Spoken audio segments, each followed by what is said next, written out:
Eder, Mac, Pallister. Alfonso, sei diventato famosissimo. 2 giorni che non dormo. Tutti mi danno contro, poi uscire da questo trita carne.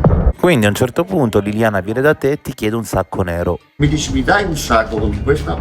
E domani torno di nuovo. Se mi dai ancora un altro sacco. Come ti sembra Liliana quel giorno quando ti chiede i sacchi? È muta. Quindi la richiesta te la fa come se fosse un mimo. Muta, nessuna emozione. Liliana dice un'unica cosa. E lei dice, ma Fonso, ti prego, non parlare. Non dire niente. E del resto mai bisogna dire in giro quando si prende un sacco nero. Questo non te lo posso dire, perché non lo so. Ogni volta che parli ti ricordi qualche dettaglio in più. Riusciamo ora a collocare meglio temporalmente quando ciò accadde? Il 2019 novembre. Il giorno prima, poi i giorni prima c'è la partita Napoli-Roma, che il Napoli ha perso. E guarda caso lo dici ora e proprio questo weekend c'era Roma-Napoli. Comunque com'erano Liliana e Sebastiano? C'era qualche screzio, non è che era quell'amore che si mostra in televisione, che si bacia in queste cose. Secondo me non erano buoni rapporti, secondo me non erano dei buoni rapporti.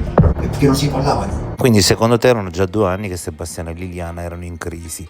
E chi è che ti dice di non dire niente di questa storia in giro? Era il maresciallo della caserma di Brusio, che è povero, è morto di leucemia. Ma non l'avremmo mai detto, l'unico testimone della vicenda, guarda caso, è morto. Sono andato io a casa a Sebastiano, lasciamolo fuori comunque, che lui povero non c'entra niente. Sebastiano lo conosco, volevo sapere la moglie, questi sacchi, a cosa potevano servire. Sei così preciso che ti sei conservato per un sacco di tempo un sacco nero, però purtroppo non è uguale a quelli trovati addosso al corpo di Liliana. Non sono quelli e il discorso finisce. Volevo soltanto aiutare le indagini. Ehi, non dimenticare di iscriverti a questo canale.